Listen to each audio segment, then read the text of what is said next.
మగపిల్లల కన్నా ప్రతి తల్లిదండ్రులు అర్ధరాత్రి దాకా నీ కొడుకు తిరిగి వచ్చినప్పుడు వాడిని అక్కడే నిలబెట్టి అడగండి. వాడు ఎక్కడ తిరిగి వచ్చాడో అప్పుడే తెలిసిపోతుంది. అంతేకాని వాడు ఎక్కడ తిరిగి వచ్చినా సరే అని చెప్పేసి ఇంట్లోకి చేర్చుకొని వానికి అన్నం పెడుతున్నారు. అదే మీరు చేసే తప్పు.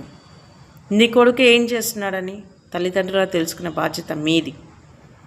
ఈరోజు వాడు 100 రూపాయలు తీసుకొస్తే ఎక్కడివి ఇవని అక్కడే నిలదీసి అడగండి.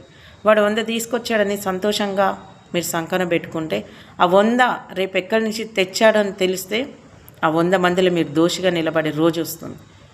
నీ కొడుకు కష్టమే తెలియకుండా పెంచాలి అనుకుంటున్నావు, వాడే నిన్ను కష్టాల పాలు చేస్తాడు.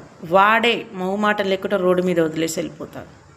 నీ కొడుకు కష్టం విలువ నేర్పు, బాధ్యత విలువ నేర్పు, బంధాల విలువ నేర్పు. అప్పుడు ఏది జరగదు. ఈరోజు వాడు అటు ఇటు తిరుగుతున్నప్పుడు అడగండి, వాడు ఆగమైపోయినాక అడిగినా ఒకటే, అడగకపోయినా ఒకటే. నీ కొడుకుకి ఫ్రీడమ్ కావాలి.